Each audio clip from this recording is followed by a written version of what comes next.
Je vous souhaite la bienvenue à cette conférence atelier, on va dire. En 45 minutes, ce sera compliqué d'aborder toutes les questions de l'open access.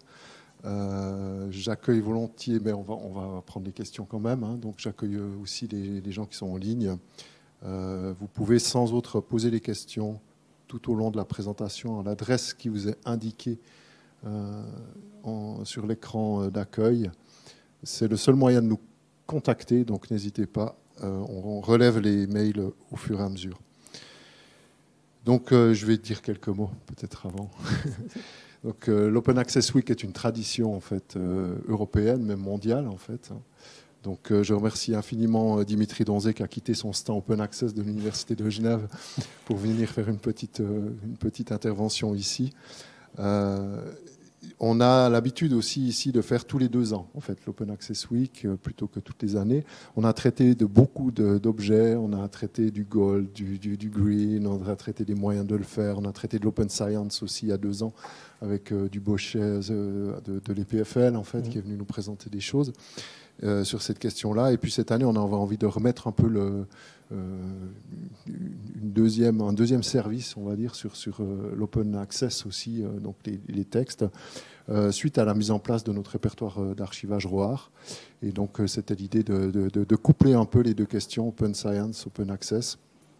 Et je crois que vous étiez, M. Donzé, l'intervenant idéal pour ça, puisque vous êtes vraiment ancré dans la pratique. Donc je tiens à préciser que nous n'avons aucun lien de parenté avant la séance. C'est le hasard des choses.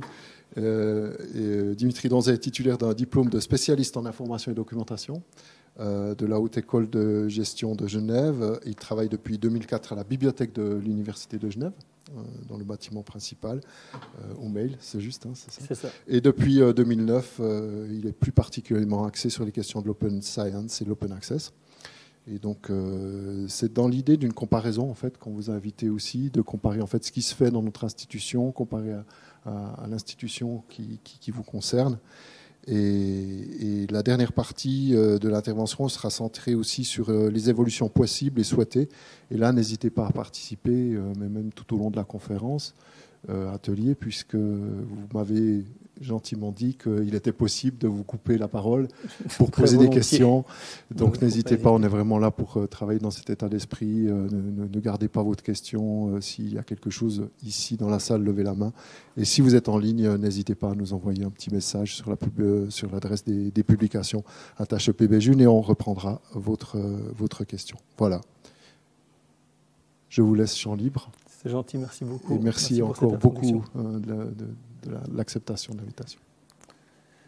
C'est très volontiers que je suis venu. Donc, comme je le disais tout à l'heure, en fait, pour moi, c'est un triple retour aux sources parce que je suis né dans le canton de Berne, je suis jurassien d'origine et j'ai grandi à Neuchâtel. Donc, j'ai beau habiter Genève depuis quelques années. C'est toujours avec plaisir que je reviens dans ce coin du pays. Et effectivement, l'idée aujourd'hui, c'était principalement, alors, d'une part, de comparer ce qui se fait ici à la HEP Béjune et ce qui se fait à l'Université de Genève, même si je ne suis pas tout à fait convaincu que l'Université de Genève soit forcément un modèle en matière d'open science. On s'inscrit clairement dans ce mouvement-là, il y a beaucoup de choses qui se développent, mais je ne pense pas qu'on soit spécialement à la pointe par rapport à ces aspects-là. Et l'autre, c'était un petit peu d'essayer de se projeter dans l'avenir et de voir où on en est par rapport à l'open access et où est-ce qu'on essaie d'aller et où est-ce qu'on aimerait aller. Donc effectivement, ça fait quelques années maintenant, bientôt 15 ans que je m'occupe d'abord d'open access et maintenant de plus en plus de données de recherche, de open educational resources et ainsi de suite. Mais l'open access et les accès aux publications gratuites, c'est bien une grosse part de mon cahier des charges. Mais je vais en parler un petit peu tout à l'heure, un peu plus tout à l'heure, de comment on est organisé par rapport à ça. Donc l'idée, c'était effectivement de reprendre quelques aspects théoriques, ensuite de comparer ce qui se fait à Genève et ici à Bienne, ensuite d'un petit peu se projeter et finalement d'avoir un temps de questions-échanges si c'est souhaité, s'il y a des questions. Mais comme l'a dit Tristan Donzé, si vous avez des questions qui viennent au fur et à mesure, je pense que c'est mieux que j'y réponde tout de suite, à moins que ce soit vraiment des questions fondamentales ou philosophiques. Dans ce cas-là, peut-être qu'on prendra plus de temps à la fin. C'est prévu que ça soit jusqu'à 18h. Moi, j'ai pas d'horaire ce soir, donc si vous voulez qu'on fasse plus long, c'est même possible. Tant que j'ai encore un train pour rentrer, c'est tout bon. Donc, comme je vous l'ai dit, quelques petits rappels sur les concepts à propos desquels on va parler aujourd'hui. Donc, Open Science, la définition de l'UNESCO. Vous voyez la mise en gras qui est la nôtre, celle de mes collègues moi-même qui avons préparé la présentation. Donc, c'est vraiment l'idée d'avoir des connaissances scientifiques qui puissent être partagées et réutilisées. Des définitions de l'Open Science, il en existe énormément. Elles varient tout un petit peu. Évidemment, c'est difficile de résumer le concept d'Open Science en une phrase comme c'est le cas ici. Mais l'idée, s'il faut en retenir une, c'est vraiment ça. C'est qu'on est sur l'idée que les connaissances et les produits scientifiques qui sont étudiés, développés dans les universités, dans les institutions publiques, dans les hautes écoles, ne soient pas réservés uniquement à leur auteur ou à la chercheuse qui l'a créé, mais bien qu'ils puissent être partagés à tous.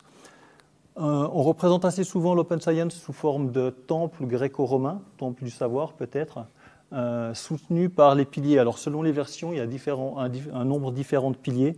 Ça peut aller de 3 jusqu'à 6, 7, 8. Là, c'est un des plus complets où on voit en fait les différents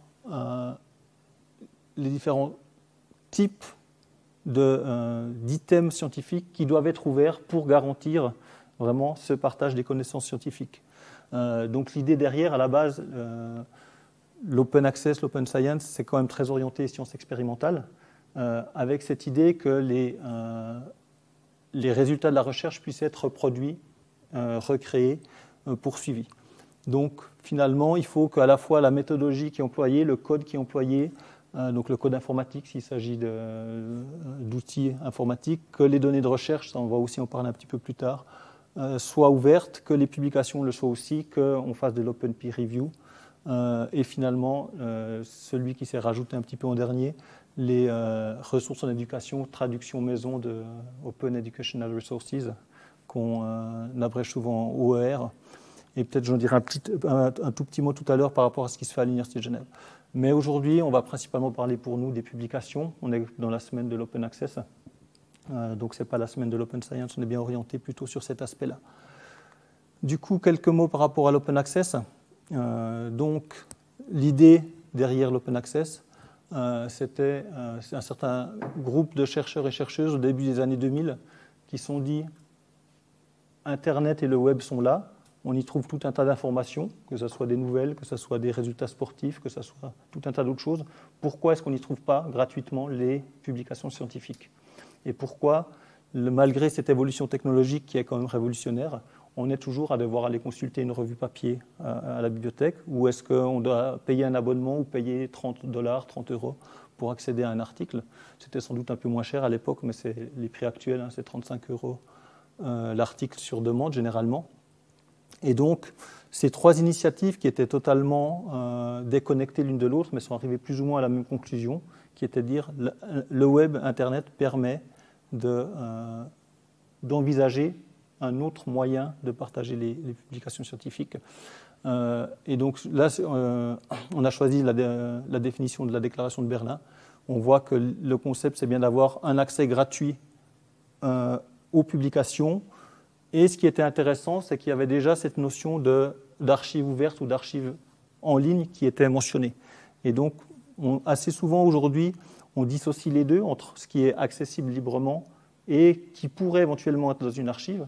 Mais là, on voit que dans la déclaration de Berlin, qui pose vraiment les bases du mouvement, les deux étaient liés. Il ne pouvait pas y avoir l'un sans l'autre.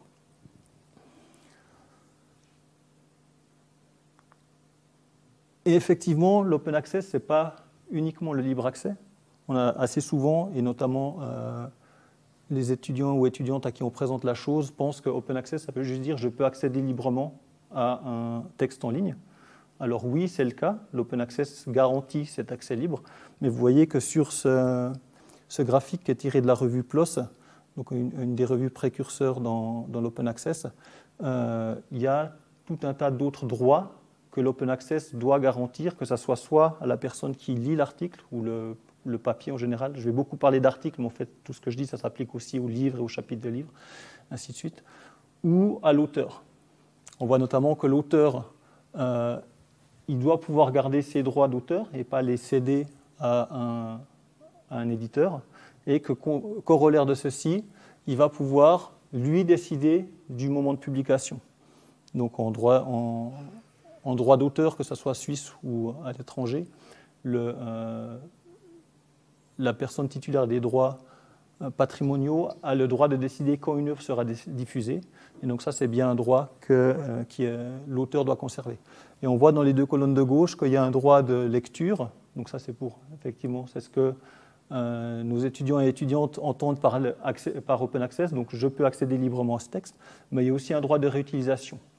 Donc ce n'est pas simplement de le rendre accessible, c'est aussi de permettre une éventuelle réutilisation, un remix, et ainsi de suite. Un petit rappel de pourquoi on en est arrivé là. Alors, d'une part, il y a bien sûr un aspect presque philosophique qui est la connaissance, la science devrait être partagée avec tous et toutes. Mais il y avait aussi des aspects plus pragmatiques qui vont amener à l'open access, et notamment illustré ici par ce triangle, je ne sais pas s'il est amoureux, maléfique ou autre, entre les institutions de recherche, les chercheurs, chercheuses et les éditeurs. Mais la situation avant l'open access, elle était grosso modo celle-ci, c'est-à-dire que les institutions, elles paient les chercheurs et chercheuses pour faire de la recherche, dont les résultats vont être publiés dans les revues, livres ou autres, donc la plupart du temps dans des livres, sans qu'il y ait une compensation financière, parce qu'à moins que vous écriviez un manuel d'enseignement qui va se vendre à X milliers d'exemplaires dans les universités suisses, il n'y a pas de royalties ou de compensation financière. Donc les chercheurs et chercheuses publient gratuitement, ils reviewent aussi gratuitement les articles qui sont soumis à la revue, et finalement, les institutions publiques, pour accéder à ces contenus, elles vont payer les éditeurs via leur bibliothèque généralement, pour pouvoir y donner accès, alors d'une part aux articles qui ont été produits par les chercheurs et chercheuses de l'institution, mais aussi pour les autres articles évidemment. Donc grosso modo, les institutions publiques, elles payent à la fois pour produire et pour accéder, ce qui peut sembler paradoxal. Je pense qu'il y a pas mal d'entreprises qui aimeraient avoir un business model de ce type-là où finalement il y a beaucoup de gens qui travaillent relativement gratuitement pour lui. Donc c'est bien ces deux aspects-là, l'aspect un petit peu idéaliste et cet aspect pragmatique qui a mené à l'open access. Si ça vous intéresse, ça c'est une vidéo de 8 minutes qui à nouveau a été faite par le fondateur de la revue PLOS, qui explique sous forme de comics comment la problématique, qui la résume assez bien. On aime bien montrer cette vidéo quand on a des formations, parce que ça résume assez bien en anglais ce qui se passe. Mais je ne vais pas la projeter aujourd'hui parce qu'on n'a pas tellement de temps. Et donc, cet open access, il va se décliner en ce qu'on appelle des voies, ces voies qui étaient déjà décrites dans les déclarations qu'on a vues tout à l'heure, Berlin, Bethesda et Budapest. Et donc, ce sont ces différentes voies qui permettent de faire de l'open access parce qu'il n'y a pas un seul canal. Donc ici, on a essayé d'illustrer ça sous forme de carte de métro ou de plan de train. On a la voie traditionnelle de publication, celle qu'on faisait jusqu'à 2000 justement, et qui se fait encore, c'est-à-dire l'auteur publie dans un journal sur abonnement, l'accès sera fermé, que ça soit dans la revue imprimée, soit dans une version en ligne de la revue. Et donc, seuls les abonnés vont pouvoir accéder aux articles qui sont publiés. Parallèlement, s'est développée la voie dorée, qui était donc définie dans la première partie de la déclaration de Verdun que je vous ai montrée tout à l'heure, qui est le fait de publier dans une revue ou dans un livre qui est entièrement en open access. Donc tous les articles, tous les contenus de ces documents qui suivent la voie dorée sont effectivement accessibles gratuitement en ligne. On a mis un certain nombre d'outils sur la voie qui permet de trouver des ressources, que ce soit le DOAB pour un répertoire de livres ou le DOAJ pour les revues. Et vous voyez que vous avez ici cette station intermédiaire qui sont les Article Processing Charges, parce qu'effectivement, la plupart de ces revues dorées, elles ont quand même des frais, que ce soit pour payer des éditeurs qui vont recevoir les articles, que ce soit pour maintenir des serveurs et ainsi de suite. Et donc, le modèle économique de ces revues dorées, c'est de passer d'un modèle lecteur-payeur à un modèle auteur-payeur. Et donc, généralement, à un moment donné ici, on va demander à l'auteur de payer pour pouvoir publier dans cette revue. Il existe des revues qui ne demandent pas ces APC. On les appelle revues diamant ou revues platine. Il n'y a pas de terme tout à fait défini. Donc dans ce cas-là, elles sont à la fois gratuites pour y publier et pour les lire. Et elles trouvent généralement un financement par un autre biais, que ce soit une institution, que ce soit un financeur, que ce soit une société savante, que ce soit des sponsors privés ou autres. Donc ça, ce sont les deux principaux modèles de publication. Il existe une voie un petit peu parallèle, ici la voie hybride, qui consiste en fait à publier toujours dans une revue sur abonnement, mais qui va proposer aux auteurs de publier uniquement leur article en open access. Donc dans ces revues-là, vous allez trouver une partie des contenus fermés et une partie des contenus librement accessibles. Et là, par contre, vous voyez que la case Article Processing Charges, elle est obligatoire parce qu'aucun éditeur ne va offrir gratuitement cette publication en open access à des auteurs et pas à d'autres. Donc, clairement, ici, il y a vraiment des frais. Dans tous les cas, que ce soit une publication dorée ou traditionnelle ou hybride, au terme du parcours, on revient sur le deuxième point de la déclaration de Berlin, qui était que tous ces articles-là, tous ces documents scientifiques, ils peuvent être déposés et diffusés dans une archive ouverte. Que ce soit l'archive ouverte à Genève, l'archive ouverte UNIGE à Genève, que ce soit ROAR ici pour la HEP Béjune, et ainsi de suite. Lorsque une publication est faite selon la voie dorée ou hybride, l'article ou le chapitre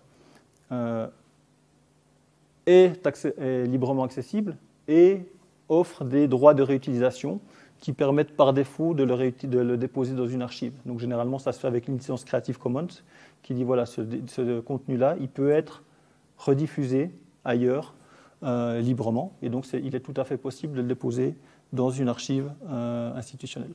Par contre, dans le cadre d'une publication traditionnelle sur abonnement, évidemment, les droits ils restent à l'éditeur commercial de la revue ou du livre, et dans ce cas-là, c'est lui qui va dire ce qu'il est possible de mettre dans une archive ouverte.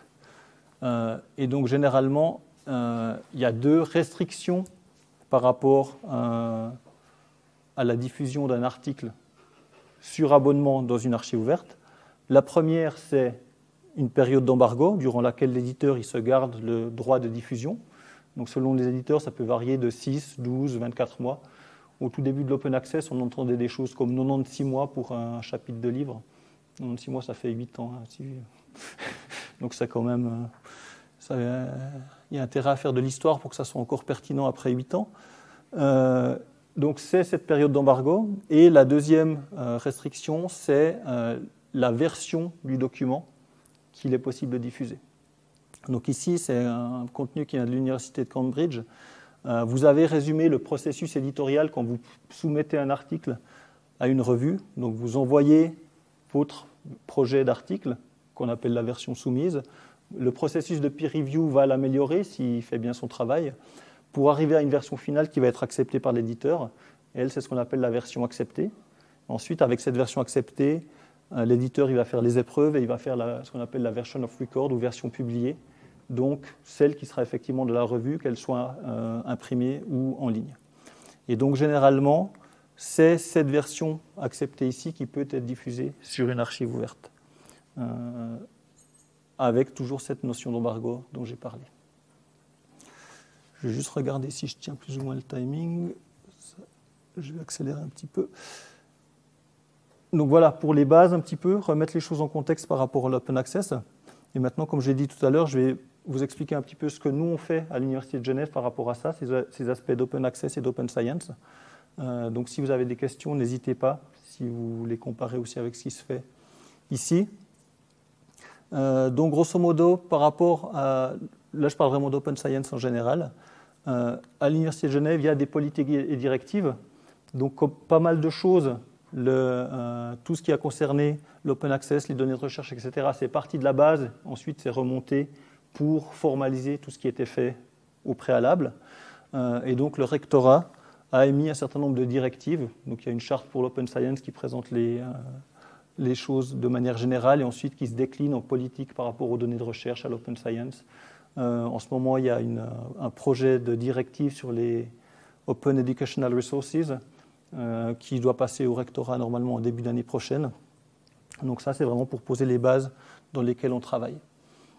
Derrière, il y a évidemment besoin d'outils informatiques parce que si on veut pouvoir diffuser des publications selon la voie verte, mais il faut avoir une archive institutionnelle. Donc une archive institutionnelle, soit on peut sous-traiter sa création à une entreprise ou autre, ou soit les développer à l'interne. Donc le choix qui avait été fait à l'université, c'est de le développer à l'interne. Donc l'archive ouverte UNIGE, c'est un produit de la division informatique de l'université. Évidemment, comme on l'a dit tout à l'heure, hors séance, on travaille à l'Université de Genève à d'autres échelles qu'ici. C'est une très grande institution. Je crois qu'il y a 180 informaticiens à l'Université de Genève. Donc il y a du monde pour travailler là-dessus. Et ça va aussi être IARETA, qui est le data repository de l'université. Alors, ce n'est pas le data repository de l'université, c'est le data repository cantonal, parce qu'il a été financé par le canton de Genève. Donc, il est accessible à tous les chercheurs et chercheuses du canton, mais il est géré par la division informatique. Ensuite, il y a du soutien financier qui est offert principalement pour l'open access. J'y reviendrai tout à l'heure, les accords Read and Publish, le fonds d'aide à la publication. Et finalement, il y a de l'aide et de l'information ou de la formation. Donc, à l'image de ce que je fais aujourd'hui ici, c'est sensibiliser la population, qu'elle soit au niveau du corps professoral, des assistants et assistantes, des étudiants, à toutes ces thématiques-là. Et ça, c'est ce qui se fait principalement à la bibliothèque. Parce que pas mal de choses à l'Université de Genève, où on ne sait pas qui doit le faire, généralement ça arrive à la bibliothèque. Donc nous, on est très contents de le faire, soyons clairs. Mais c'est vrai que quand personne ne se positionne sur un créneau, généralement, c'est pour nous. Et en plus de ça, selon les thématiques, il y a des apports ponctuels, que ce soit du service de soutien à la recherche, du service juridique, il y a un service d'aide à la gestion des données, ainsi de suite, qui peuvent intervenir. Mais les trois grands intervenants, c'est vraiment le rectorat, la division informatique et la bibliothèque. Concrètement, à la bibliothèque, je n'ai pas fait de slide dessus, mais la bibliothèque de l'Université de Genève, elle est dispersée sur plusieurs sites en ville de Genève. Et donc, dans les plus grands sites, dans les plus grands bâtiments, il y a ce qu'on appelle un site de la bibliothèque. Donc, il y a un site pour les sciences, il y a un site pour la médecine, ainsi de suite. Et donc, on collabore entre nous dans des groupes de travail qui peuvent être ponctuels ou plus pérennes. Et donc, pour l'Open Science, vous voyez, on en a 3, avec chaque fois des collègues qui viennent de la coordination, donc il y a un service central des bibliothèques, et ensuite des gens qui viennent des différents sites de la bibliothèque pour représenter les différentes sensibilités. Parce que ça, aussi bien pour les données de recherche que pour l'open access et autres, les sensibilités en faculté des sciences et en faculté de droit ou d'interprétation, ce n'est pas tout à fait la même chose. Donc c'est aussi bien pour la mise en place des outils que pour les formations, c'est intéressant d'avoir ces différents apports. Et donc vous voyez, grosso modo, j'ai fait un calcul, peut-être que certains de mes collègues me diraient que mes calculs n'étaient pas tout à fait corrects, mais ça fait 4 postes et demi, 4 équivalents plein temps et demi pour l'ensemble de la bibliothèque sur ces thématiques-là. Donc c'est quand même pas mal. Moi, je pense à 0,7 EPT, uniquement pour ces aspects Open Science.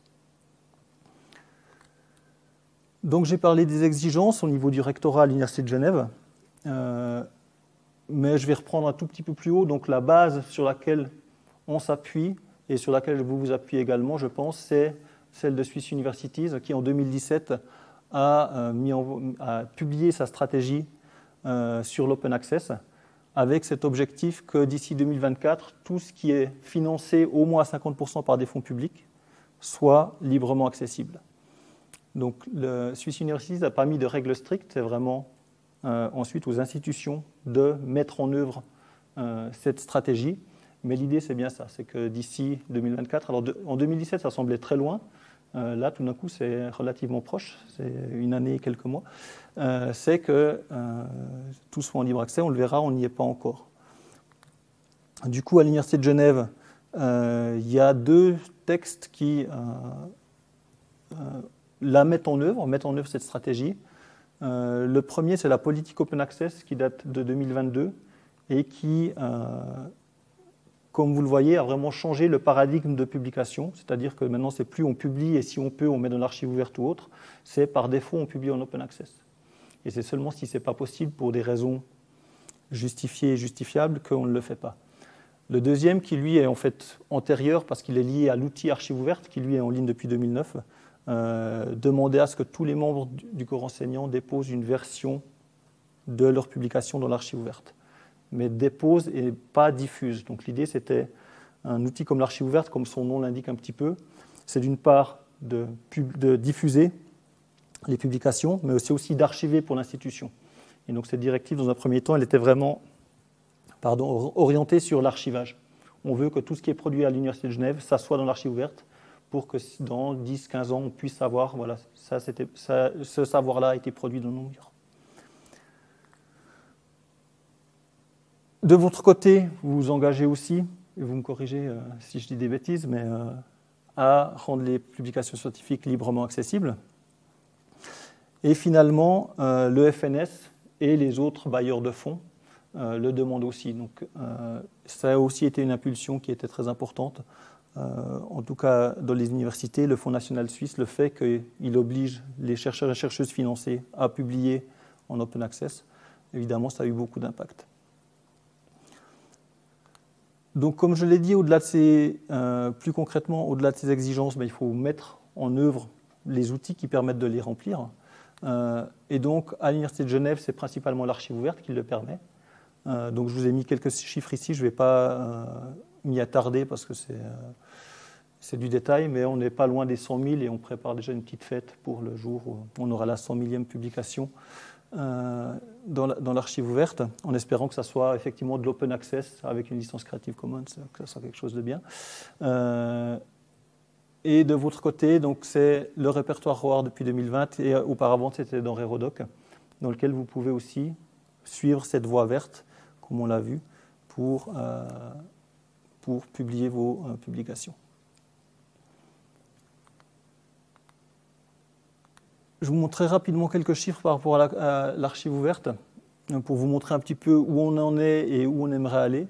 Donc à gauche, vous avez la part d'accès libre, accès restreint, accès fermé. Donc en fait, dans l'archive ouverte, vous avez 3 niveaux de diffusion différents, 3 niveaux d'accès différents, qui permettent, le cas échéant, de répondre aux exigences des éditeurs. Donc si l'éditeur de la revue n'autorise pas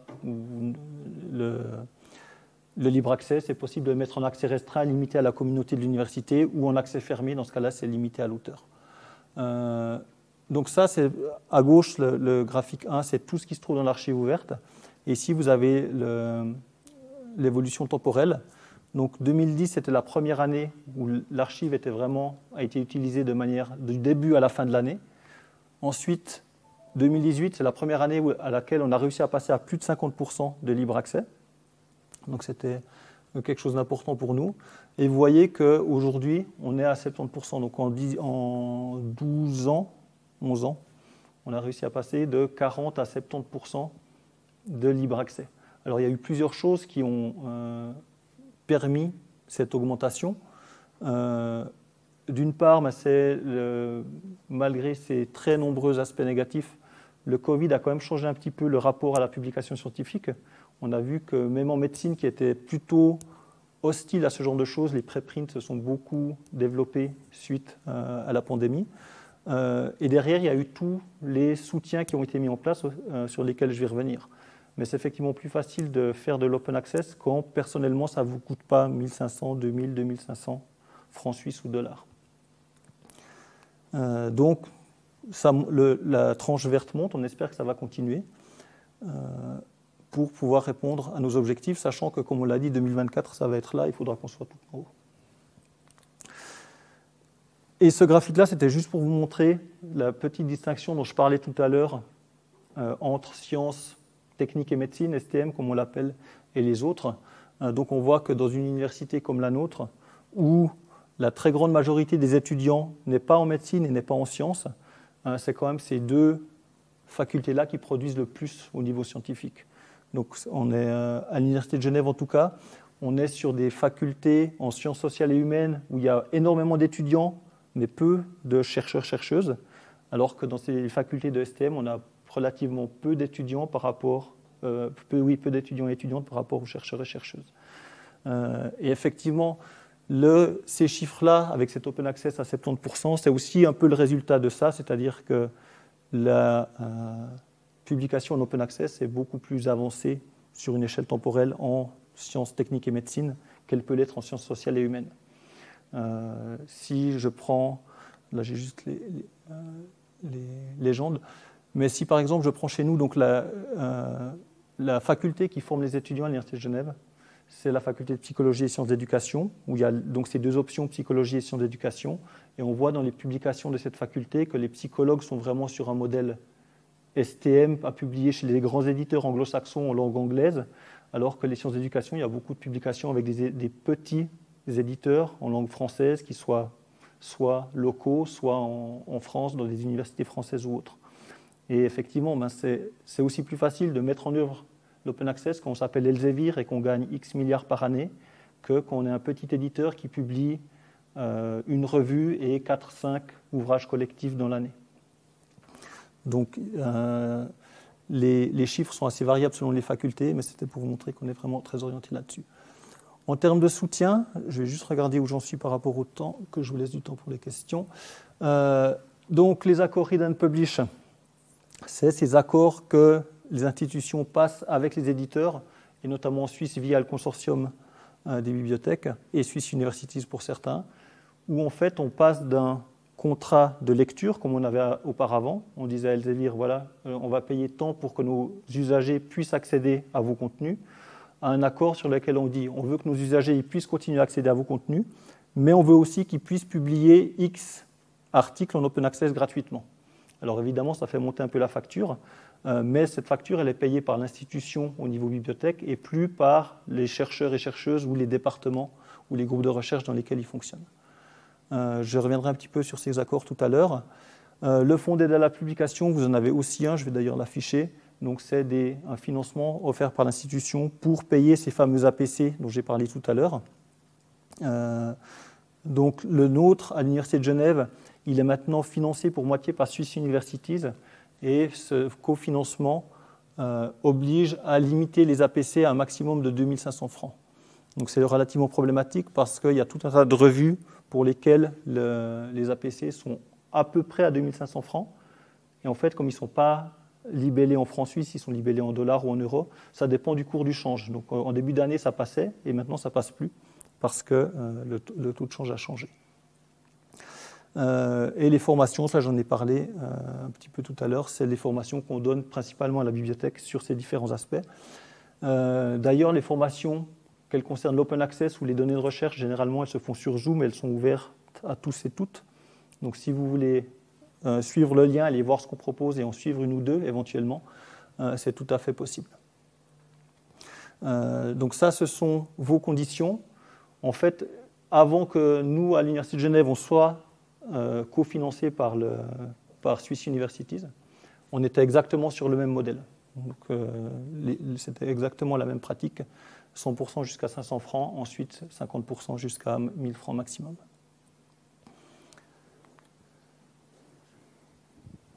J'ai parlé un tout petit peu des données de recherche, mais je vous montre très vite les différents outils à nos dispositions, mais à nouveau, ce n'est pas l'objectif pour aujourd'hui. Mais ça, c'est ce qu'on propose en termes pour aider à la gestion des données de recherche. Tous ces soutiens-là, ils sont partis d'une chose, c'est la demande en 2017 du FNS de remplir des data management plans à chaque demande. Et donc, c'était un outil qui était totalement étranger à la plupart des chercheurs et chercheuses. Et donc, nos services principaux, c'est la formation, où on explique comment remplir ce fameux DMP, et le service de relecture, où les chercheurs et chercheuses peuvent nous envoyer leur data management plan, et on le relit pour voir s'il correspond à peu près à ce qu'attend le FNS, ou la commission d'éthique, parce que depuis ce début d'année, la commission d'éthique de l'université demande un data management plan pour tout projet avec des participants ou participantes humaines.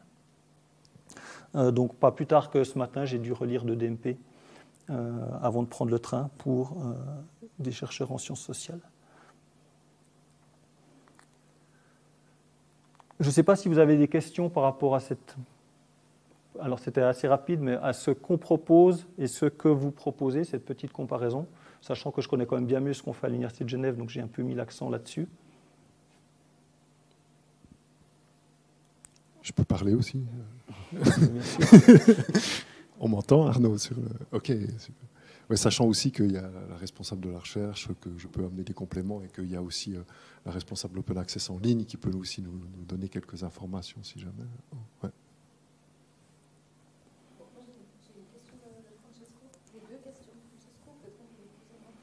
Oui, si elles sont... Ouais. Tout à fait.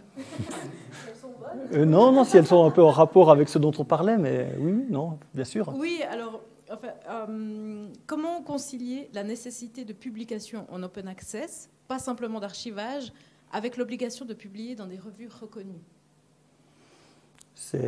Alors, pour de plus en plus de revues reconnues, ces fameux accords Read and Publish permettent de le faire gratuitement.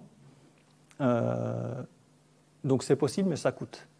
Alors s'il y a un accord Read and Publish, ça ne coûte pas pour le chercheur ou pour l'auteur directement, mais la plupart des revues, elles proposent ce fameux modèle hybride, même si elles sont reconnues. Et donc c'est possible, mais ça coûte. Les APC pour publier dans Nature, c'est de tête 12 000 livres sterling pour publier un article. Donc effectivement, ça demande quelques fonds en réserve, mais c'est possible. À mon avis, le modèle il sert à dissuader les auteurs de publier dans Nature en open access, mais ça reste possible. Donc il y a effectivement, il peut y avoir une sorte de tension entre les deux, mais c'est possible, mais ça coûte. Sinon, l'autre solution, c'est de faire la voie verte. Donc nous, ce qu'on répète bien à nos chercheurs et chercheuses, c'est que si vous ne pouvez pas payer les APC parce qu'ils sont trop élevés, parce que vous n'avez pas de financement, a priori, la voie verte, elle est disponible pour toutes les revues. Et donc, c'est peut-être une forme light d'open access, mais elle existe. Voilà, moi c'était la deuxième question. Ah, okay. Ouais, autant pour moi. Exactement, ça suivait cette... Ouais. Comment faire face à ces différences financières D'accord. Alors, dans toutes les exigences, les 4 exigences que j'ai mentionnées tout à l'heure, il n'y en a aucune qui dit on peut faire que la voie dorée, on peut faire que la voie hybride. Toutes, elles laissent vraiment le choix d'une voie ou d'une autre. Alors certaines, elles encouragent plus la voie dorée, donc la publication dans les revues strictement open access, mais elles laissent vraiment toutes les portes ouvertes. Oui, vous avez une question? Oui. J'aimerais savoir ce que vous pensez. Alors, qu'est-ce que vous mettez derrière ce terme de relecture des DMP? Est-ce que vous pensez des logiciels et autres sites où on offre une prestation autour des DMP, de conseils, d'exemplification, enfin, voilà, où se situe votre relecture? Est-ce qu'elle est FNS compatible ou est-ce que vous avez d'autres outils? Les DMP qui nous sont proposés, principalement, c'est ceux du FNS, donc le modèle en 12 questions, 4 blocs de questions. Parce que, notamment à l'interne, et cette fameuse commission d'éthique de l'UNIGE, c'est celui qui est aussi demandé. Donc là, il n'y a pas eu de révolution, on a repris le même modèle. Ainsi, il est possible soit de le réutiliser, soit de s'en inspirer. Donc nous, on fait vraiment une relecture formelle sur ce qu'attend le FNS. Donc on a des échanges assez réguliers avec le Fonds national pour préciser un certain nombre de choses. Qu'est-ce qui est attendu à cette question? Qu'est-ce qui est attendu à celle-là? Est-ce que ça, c'est une bonne réponse? Et ainsi de suite. Donc évidemment, on n'est pas scientifique. Nous, c'est simplement un contrôle de... Voilà, il y a la question 1, c'est ce type d'information qui est attendue. Attention, votre DMP, il ne mentionne pas ce point-là. Attention à la question 2.3, 2.1, les questions éthiques, vous n'indiquez pas bien. Enfin, vous avez des enregistrements audio, vous n'indiquez pas ce que vous allez en faire. Est-ce que vous allez les partager? Est-ce que vous allez les anonymiser? Combien de temps vous allez les conserver? Et ainsi de suite. Donc cette relecture, c'est vraiment une relecture sur la forme et les informations attendues. Par rapport aux outils d'exemple, nous, on pointe gentiment, on pointe vers eux dans nos différentes formations ou sur nos pages web, etc. Mais vraiment pour donner des exemples. sachant que le FNS il n'a toujours pas rendu public les DMP qui ont été soumis, alors qu'on les attend gentiment depuis 2020 quand même. Donc ces outils-là, on les utilise pour trouver des exemples, lorsque notamment on a des DMP dans des domaines pour lesquels on n'en voit pas souvent, et pour voir un petit peu ce qui se fait. Quand on a des DMP de recherche clinique, ma collègue qui s'occupe de la médecine, elle sait exactement ce qui est attendu dans le DMP. Quand c'est des interviews en sciences sociales, on sait un petit peu aussi ce qu'on attend. Mais après, en termes de conseils, notre rôle, ce n'est pas non plus de forcément mettre un outil en avant ou un service payant en avant. Ça, on laisse un petit peu les chercheurs et chercheuses se débrouiller. C'est rien. Donc oui, comme je l'ai indiqué, là, il y en a quand même 40 à 50 par année, ce qui nous semble pas trop mal.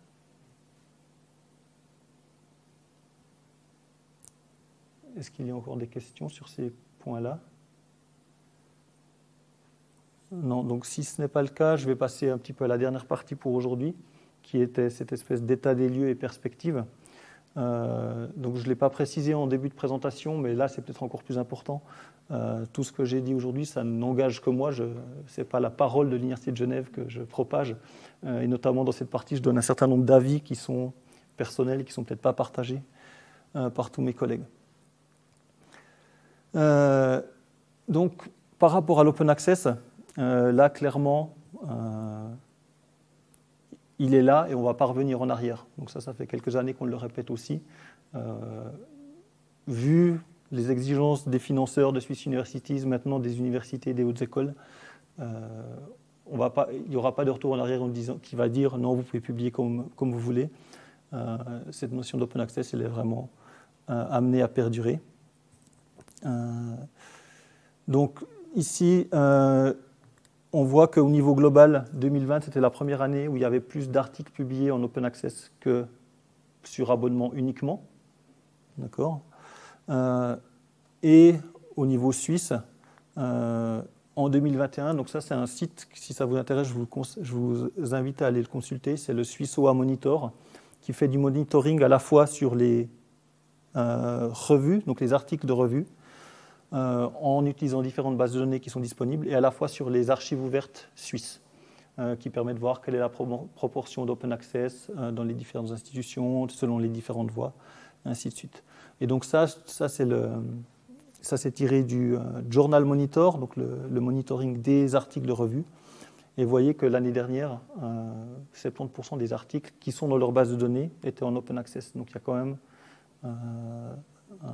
quasiment 70%. Il y a désormais, la publication en open access est quand même quasiment un standard. Donc ça, je pense que c'est un premier constat, c'est de dire on va sans doute pas revenir en arrière.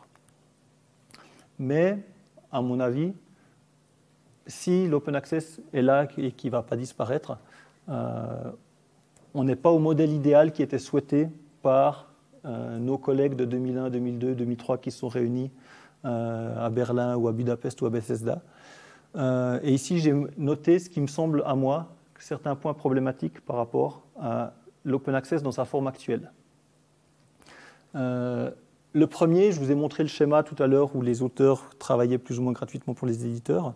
Ça n'a pas totalement changé, dans le sens où les éditeurs continuent à encaisser de nombreux APC, de plus en plus, donc ces fameux frais de publication en open access. Et il semblerait même que ça soit un modèle commercial qui est encore plus juteux que de juste vendre des abonnements à la bibliothèque. Donc faire payer les auteurs dans toutes les institutions, ça rapporte de l'argent. Et ça rapporte notamment de l'argent aux grands éditeurs. Parce qu'à nouveau, à la fois le modèle open access et ce que je dis là, c'est une critique des grands éditeurs que sont, je ne vais pas forcément les nommer, on est enregistré, mais je ne parle pas du petit éditeur en sciences sociales qui est situé à Genève et qui publie la revue et quelques livres. Donc, ce modèle, il finance encore ces grandes entreprises commerciales. Les accords Read and Publish dont je vous ai parlé, ils étaient présentés comme des accords transformatifs qui visaient à passer de revues sur abonnement à des revues en open access. Pour l'instant, ces accords-là, ils n'ont pas transformé grand-chose. Le nombre de revues qui est passé 4-5 ans après le début de ces accords, qui sont effectivement passés en open access total, il y en a très peu. La majorité, on reste sur ces accords read and publish, où on continue, c'est-à-dire où on continue à publier selon la voie hybride. Il y a des articles en open access, mais il y en a d'autres qui ne le sont pas. D'où la raison des guillemets sur transformatif. La consultation est universelle quand on publie dans une revue hybride ou une revue dorée. Donc l'idée qu'il y avait là derrière avec l'open access, c'était bien que le résultat de ces recherches puisse être accessible dans le monde entier. Mais en fait, cette restriction par rapport aux pays où les budgets de recherche sont moindres, c'est que désormais, ils peuvent accéder aux articles, mais ils ne peuvent plus forcément publier dans les revues, même si leurs articles sont très bons. Parce que la revue va leur dire, ben voilà, ça coûte 2 500 $. Alors, certaines revues font des exceptions pour les pays à plus faible revenu, mais ce n'est pas toujours le cas. Les éditeurs de petite taille et ou spécialisés sont mis sur la touche. Il y avait notamment un article très intéressant qui critiquait ces fameux accords qu'on a mis en place en disant « Oui, moi, dans ma maison d'édition, je fais de l'open access depuis 10 ans, selon les principes que vous préconisez, selon ce que vous voulez atteindre. Mais en fait, quand vous signez des accords, vous les signez avec des entreprises de taille gigantesque qui s'y sont mises il y a une année. Est-ce qu'il n'y a pas un petit peu un décalage par rapport à ça ? Effectivement, comme je l'ai dit tout à l'heure, ça demande des gros moyens. Et ces gros moyens-là, c'est les grands éditeurs qui peuvent les avoir. Et finalement, les revues prédatrices ou quasi-prédatrices, elles sapent la confiance dans le modèle. Donc les revues prédatrices, ça vous parle un petit peu, le concept de ces revues qui se présentent comme des revues open access, dorées, qui demandent des APC, mais qui ne mettent aucun service éditorial à disposition. Donc grosso modo, vous pouvez y publier n'importe quoi. À partir du moment où vous payez, c'est publié. Et donc, il y en a tout un tas, il y en a presque autant que de vraies revues dorées. Et évidemment, pour la confiance tant du public que des chercheurs et chercheuses, c'est problématique. Donc, à mon avis, et j'en reparlerai tout à l'heure, on se trouve encore dans une période intermédiaire où le système open access doit se stabiliser et permettre de trouver des solutions qui peuvent être appliquées à tous et toutes. Ici, quelques perspectives qui pourraient justement permettre de pallier un certain nombre de ces points que j'ai notés. Donc les revues diamants, ces fameuses revues dorées mais sans frais de publication, qui généralement se font dans des universités, hautes écoles, départements, etc., qui permettent de se passer de frais pour les auteurs et qui n'alimentent plus les grands éditeurs, mais qui pénalisent aussi les petits éditeurs, parce que si vous publiez dans votre propre revue dans une université, vous ne publiez peut-être plus dans la revue d'égyptologie ou dans la revue de sciences de l'éducation genevoise, par exemple. J'invente des titres, je ne suis pas sûr qu'ils existent. Et un autre problème qui se pose par rapport à l'open access et qu'on a assez souvent avec les auteurs, une question qu'on a assez souvent avec les auteurs, c'est de dire, en fait, il ne suffit pas de mettre un contenu à disposition sur le web pour qu'il soit lu et qu'il soit partagé. À un moment donné, il faut réussir à faire savoir à vos collègues, voilà, mon texte, il est disponible ici. Et donc ça, c'est un gros problème parce que malgré tout, les éditeurs, quand ils publient une revue, quand ils ont un catalogue de publication, c'est un catalogue qui fait la publicité, la promotion de ce qui est écrit, aussi bien auprès des académiques que des institutions, bibliothèques et autres. Donc il y a un modèle à trouver par rapport à ça pour réussir à améliorer ça si on fait vraiment de la revue Diamant ou autre. Il y a un passage donc j'ai parlé des accords read and publish, lire et publier. L'idée finale, c'est de passer à un modèle publié uniquement, donc d'être sur des revues dorées, où finalement les auteurs, les lecteurs ne paieront plus du tout, mais les auteurs paieront pour que l'ensemble de la revue soit accessible librement. Au niveau des soucis, c'est qu'on alimente toujours les éditeurs via les APC, et comme je l'ai dit, c'est réservé aux institutions riches. Si vous êtes dans une université africaine ou peut-être d'Asie du Sud-Est, c'est plus compliqué d'y publier. Le Retention Right Strategy, qui a été beaucoup promu par le plan S. Donc le plan S, c'est ce plan au niveau européen qui vise vraiment à encourager de manière très forte est très strict, l'open access. Donc l'idée, c'est de dire chaque auteur qui veut publier un article, d'abord, il le dépose en ligne en y mettant une licence Creative Commons, et ainsi, il garde les droits uniquement pour lui. Donc ça veut dire que par la suite, il peut tout à fait republier cet article, même s'il a été publié dans une revue ou dans un livre ou autre, parce qu'il y a cette première copie qui a été protégée par lui pour conserver ses droits. Donc c'est ce que j'ai indiqué ici. Mais là où on n'en est pas encore sûr, c'est est-ce que tous les éditeurs seront d'accord de dire « oui, je vais publier cet article, même s'il existe déjà en ligne ». Si vous avez déjà eu des contacts avec des revues, assez souvent dans leurs conditions, une des conditions, c'est que l'article doit être original et ne doit pas avoir été publié ailleurs. Donc cette stratégie, elle est toute récente, donc on verra comment elle va être prise du côté des éditeurs. Et les deux derniers, c'est par rapport au préprint, dont j'ai déjà parlé par rapport notamment à ce qui s'est fait en médecine durant le Covid, ou peut-être que c'est un modèle, et c'est un des modèles initiaux de l'open access au début des années 2000, c'est-à-dire on pourrait sortir totalement de ce modèle sur revue et publier pour nous sur le web. Alors le premier modèle, Archive, un des soucis, c'est la vérification de la qualité, parce qu'il n'y a pas de peer review en tant que tel, c'est-à-dire que dans Archive, les astronomes, les physiciens, ils déposent leur préprint, et ensuite c'est au lecteur de décider est-ce que ça vaut la peine, est-ce que c'est intéressant ou pas. Donc ça, c'est un petit peu un souci. Le deuxième, c'est avec un système de peer review, donc PCI, CP, Community, le I, je ne sais même plus ce que c'est, qui est un système qui propose en fait de faire du peer review indépendamment des revues. C'est-à-dire que vous allez pouvoir déposer un préprint et il y a la communauté qui est derrière l'outil qui va faire un peer review. Et ensuite, ce peer review, parfois, il est accepté par les revues, donc par un certain nombre de revues. Donc, en fait, ce peer review, il va se faire hors du système des revues. Et ces peer reviews vont être publiés. Donc, il y aura vraiment une critique de l'article. Et ensuite, ça permet de l'améliorer. Donc ça, c'est quelques pistes qu'on a trouvées avec mes collègues dans la littérature et qui semblent pour certains ou pour certaines plutôt être prometteuses, mais à nouveau, à mon avis, on n'y est pas encore. Une autre problématique que je voulais aborder aussi très rapidement avec vous aujourd'hui, c'est la refonte de l'évaluation de la recherche. Et parce qu'en fait, il y a un certain nombre d'articles qui mettent cette évaluation de la recherche comme la première pierre du système, en fait. C'est-à-dire que ce qui sous-tend ces articles, c'est qu'on est parti dans le mauvais sens, c'est qu'on a demandé l'open access alors que tous les incentives pour les auteurs n'étaient pas de faire de l'open access. Parce qu'encore aujourd'hui, si on veut obtenir un poste de professeur dans une université, si on veut obtenir un poste de chargé d'enseignement, etc., il faut avoir publié dans telle revue dans le domaine parce que c'est la revue de référence, ou il faut avoir publié tant d'articles parce que si vous avez publié moins d'articles, c'est que vous n'êtes pas suffisamment productif ou productive en tant que chercheur-chercheuse. Donc, un certain nombre de ces articles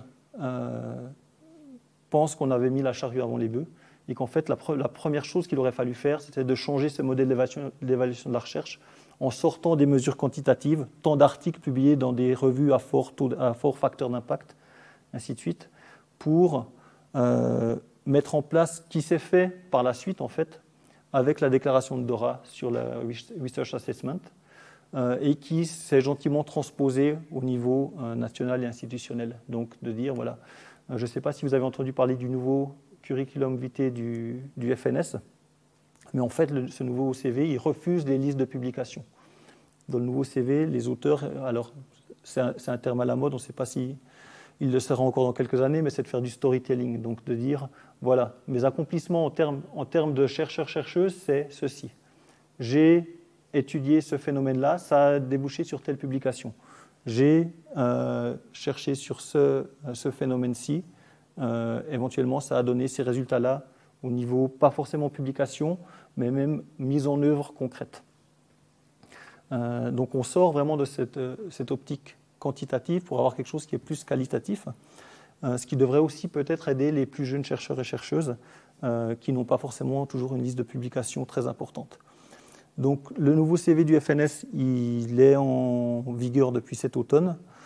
Et au niveau institutionnel, ils se développent aussi. À l'université, il y a déjà 2 facultés qui l'ont adopté. Ça, c'est ce que je viens de vous dire.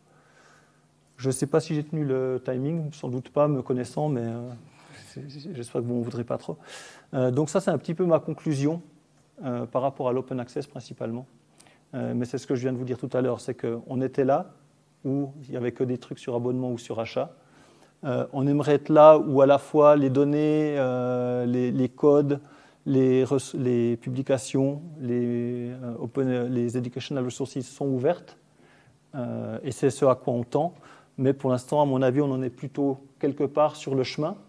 Alors il y a des approches plutôt négatives qui disent qu'on est au tout début. Il y en a peut-être qui sont plus positives, qui disent qu'on est plutôt avancé et qu'on va dans la bonne direction. Mais donc, ce que j'aimerais dire par là, c'est que finalement, si l'open access et l'open science dans sa forme actuelle, il y a effectivement des choses qui ne fonctionnent pas, il ne faut pas considérer ça comme un produit fini. On est encore en train de le paramétrer, de le peaufiner. Et peut-être que l'objectif, c'est que dans quelques années, on ait un écosystème global qui fonctionne avec ce modèle où quand on effectue une recherche scientifique, tout ce qui l'entoure, tout ce qui est le produit, est effectivement partagé avec toute la communauté. Que ce soit d'ailleurs les académiques ou la société en général. Voilà, donc je ne sais pas si vous avez des questions par rapport à tout ça. Si c'est le cas, je les prends volontiers, je reste volontiers discuter. Je vous en prie. Merci beaucoup pour votre présentation et pour cet état des lieux qui m'a beaucoup appris, parce que je ne connaissais pas grand-chose sur la question. Je serais intéressé de savoir ce que vous disiez, que vous alliez en dire un mot, les ressources pédagogiques qui, potentiellement pour notre public en particulier, couvrent un certain intérêt pour le public auquel on s'adresse et qui, après, peut aussi déboucher vers des lectures et des publications plus étoffées. Donc, voilà, je voudrais savoir ce que couvrait dans ce pilier du temple. Effectivement. Il était tout à droite, c'est un des derniers piliers qui a été ajouté au temple. À l'Université de Genève, on a eu un débat sur est-ce qu'un support de cours, c'est une publication ou pas une publication. Et donc, est-ce que ça rentre dans le concept open access ou pas.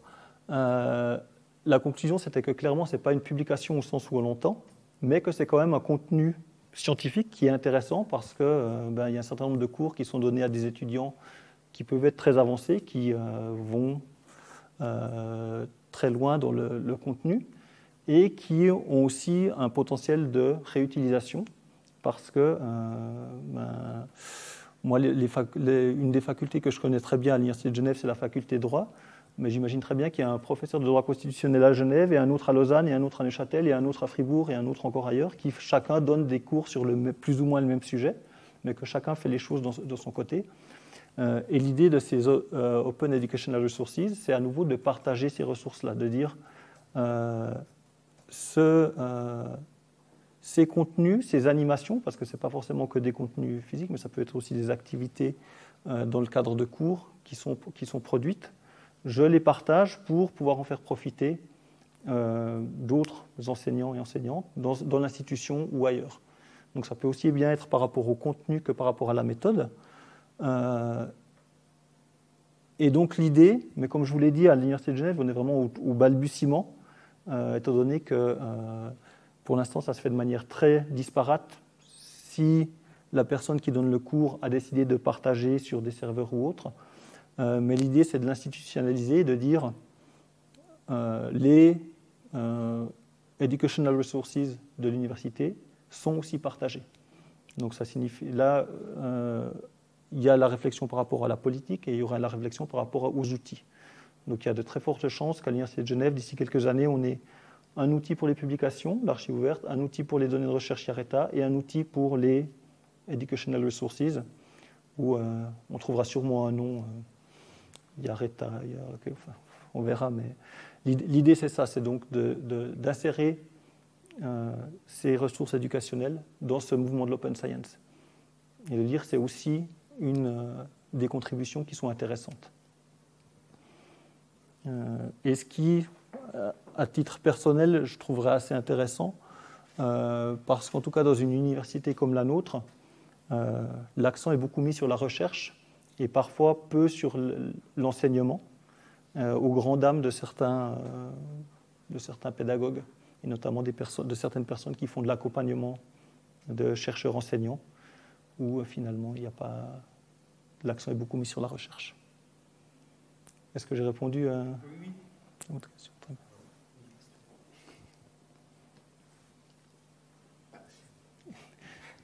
N'hésitez pas. Je ne veux pas monopoliser le micro, mais c'est vrai que dans notre domaine en particulier, les sciences de l'éducation, on voit que sur les réseaux sociaux, par exemple, il y a beaucoup d'infographies qui apparaissent. Donc, c'est des manières de présenter parfois des concepts complexes sous forme visuelle. Et je pensais qu'effectivement, ça couvrait ce domaine-là. Et je trouve aussi ces infographies intéressantes, pour autant effectivement que scientifiquement elles soient OK. Et je pense que ça pourrait aussi couvrir un champ, cet aspect-là. Enfin, je pensais que sous ressources pédagogiques, on pourrait aussi trouver ce type de publications qui sont largement diffusées à un public moins initié, en fait. Et que, voilà. Et oui, je ne l'ai pas dit tout à l'heure, mais peut-être qu'un des objectifs ou une des plus-values de ces OER, c'est aussi pour les enseignants et enseignantes de pouvoir mettre en valeur ces types de productions-là. Parce que dans les outils qu'on a actuellement et qui permettent d'évaluer ou de juger un membre de l'institution, on ne sait pas ce qu'il ou elle donne comme cours, sous quelle forme. Est-ce que c'est le même PowerPoint depuis 10 ans, comme je l'ai parfois vu faire, sans aucune modification, ou est-ce qu'il y a vraiment un développement du concept pédagogique, des animations, de ce genre de choses? Attends. En recherche, on a le format des posters, qui est déjà un format hybride qui pourrait, à mon avis, être développé dans le sens que Morgane évoque, plus graphique, plus vulgarisant aussi, et qui effectivement sont destinés à être partagés. Oui. Ouais. Mais effectivement, c'est un format hybride, et chez nous, il est considéré comme publication, donc au sens de rendre public et pas forcément publié chez un éditeur. Mais il n'est pas accepté par toutes les facultés de l'archive ouverte, par exemple. Certaines estiment que ce n'est pas suffisamment abouti ou développé pour que ça côtoie des articles qui ont été publiés chez des éditeurs. Donc encore dans les facultés, il y a aussi du travail à faire.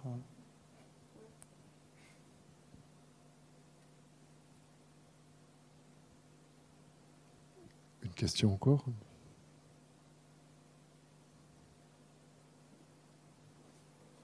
L'idée, c'est pas de faire durer, mais moi, je trouve quand même très intéressant que ce soit toujours l'éditeur ou qu'il y ait toujours une instance externe qui valide la qualité de quelque chose. Et là, j'ai trouvé très intéressant quand vous dites, au fond, on a inversé en fait le chemin. On aurait dû penser l'évaluation de la science avant de penser l'open access, puisqu'en fait, on a les moyens de tout publier sur l'Internet de manière totalement ouverte, quoi. Ouais. Mais on a besoin de cette validation externe, que ce soit la grande revue, que ce soit le review externe, que ce soit... Et ça, c'est assez intéressant. Ouais. Oui, la problématique, je suis passé assez vite dessus, mais c'est qu'effectivement, les chercheurs et chercheuses, même s'il y a un amour de la science derrière, c'est aussi une carrière professionnelle. Et on sait que les places en recherche sont très...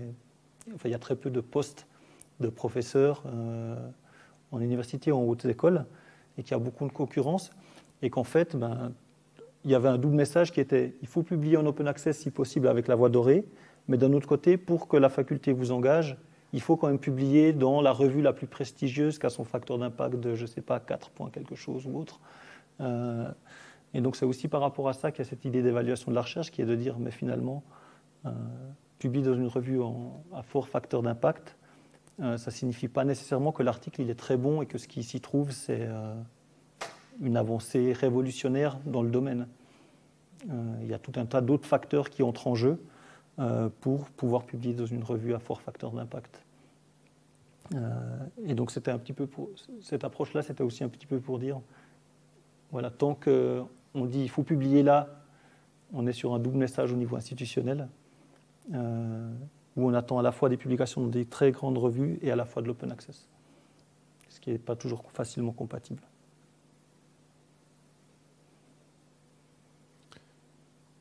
Merci beaucoup. Je devrais ajouter aussi d'un point de vue de l'édition, peut-être pour que ce soit complet aussi, c'est qu'il y a, de ce point de vue-là, c'est que le FNS fait beaucoup aujourd'hui pour aider aussi les petits éditeurs, en Suisse notamment, dans l'aide à la publication en open access. Donc on a une certaine chance ou un certain privilège, même si par rapport aux fonds qui sont débloqués pour les grands éditeurs, c'est totalement incomparable. Mais, donc merci d'avoir souligné ce fait-là aussi par rapport à l'édition. Donc pour rappel, le FNS, dans son soutien aux petits éditeurs, il finance les ouvrages en open access, même si les chercheurs ne sont pas financés par le fonds. C'est-à-dire que le modèle, c'est que le FNS, pour les articles, il soutient uniquement ses chercheurs et chercheuses, mais pour les livres, n'importe quel auteur qui veut publier un livre en open access peut demander à ce que les frais de publication soient réglés par le FNS. Il y avait effectivement eu un projet au niveau national, mais aussi avec quelques éditeurs allemands, pour juger de la pérennité financière du système, où finalement le FNS est arrivé à la conclusion que c'était possible de payer ces frais de publication pour les livres en open access et que les éditeurs continuent à en vendre un certain nombre d'exemplaires papier. Parce que sur le livre, on est sur un modèle qui est autre que l'article, où il y a quand même tout un tas de gens qui préfèrent avoir le papier sous la main ou le lire de A à Z et pas uniquement lire des petits morceaux comme pour les articles.